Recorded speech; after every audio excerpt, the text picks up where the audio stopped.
Here we go.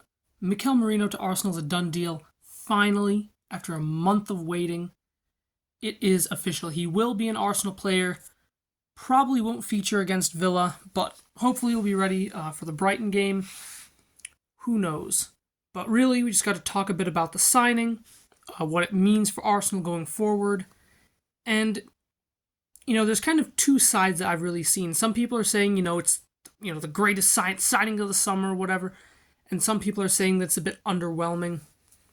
And really, I'm kind of in the middle with that, because as much as I don't think Mikel Merino is the most exciting player in the world, he's not going to come rip up trees and, win us the Premier League on his own.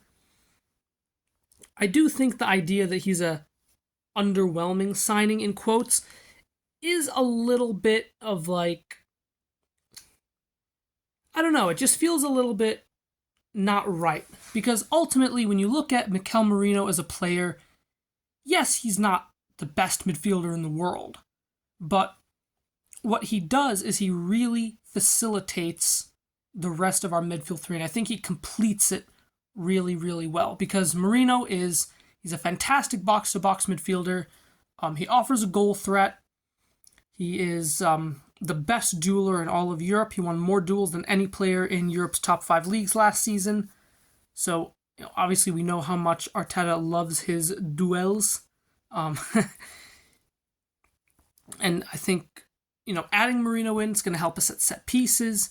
It's going to help us win more second balls, which, again, it's going to kind of all plays into Arteta's idea of control. He wants to control the game and just suffocate the opponent. I think adding someone like Merino in is going to kind of complete that image. Because if you look at what Arsenal have right now in midfield, we have 2 world-class players.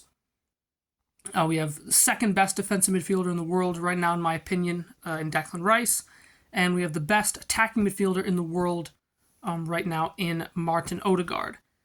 And then we have one of the best defensive midfielders in the world on his day in Thomas Partey. I think when he's fit and he's playing well, I think he's definitely top 10, maybe top 5. But the problem with Partey is that he is not a very reliable player. He's injured a lot. He has, moments of really bad inconsistency. We saw 2 seasons ago the way that he just fell apart in the run-in. Obviously, last season had huge injury issues. And ultimately, he hasn't played consistently in over a year. So it is going to be a bit of a transition for him to get back into it. And so I think bringing someone like Merino in takes the burden off of Partey physically, because Merino is a very physical player. He's very mobile.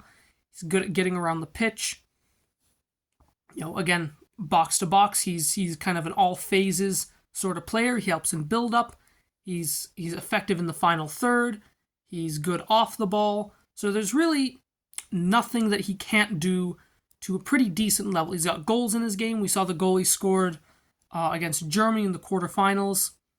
Again, we saw how good Arsenal are with that kind of half-space crossing, especially with the in-swing deliveries from Saka, from Odegaard.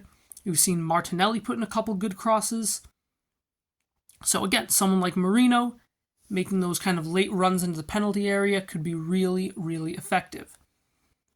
As for where he plays, I think it's very simple. He's going to play as the left number 8, and I think Rice is going to revert to being predominantly a defensive midfielder. Now, obviously, I think Declan Rice has a lot going forward. I think he offers a lot in the final third. His goal threat is way more than you think. He got 15 goal involvements last season as predominantly a defensive midfielder. Obviously, he started to play a little further forward later on. But ultimately, I just think that Merino is a little bit more complete in terms of in the final third. I think he adds more in terms of crashing into the box and scoring.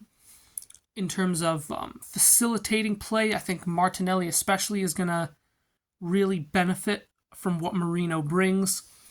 In terms of his kind of ability, because he's left-footed, he can roll out wide and let Martinelli come infield more to be in better position to score.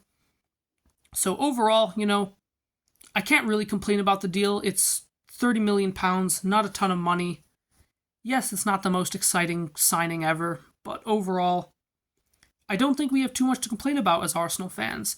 Obviously, it's disappointing that the deal took so long to complete, which I think is the only thing I can really be frustrated about, because now we only have a week left to go out and get a striker, and at the pace this club is moving, I just don't see that happening. So overall, that's my only real gripe with the deal, is how long it took. But the player, the price, we've got him for 4 years, so it's not like it's not like Chelsea where we're going to be stuck with them for the next 10 years, 9 years, whatever it is over there.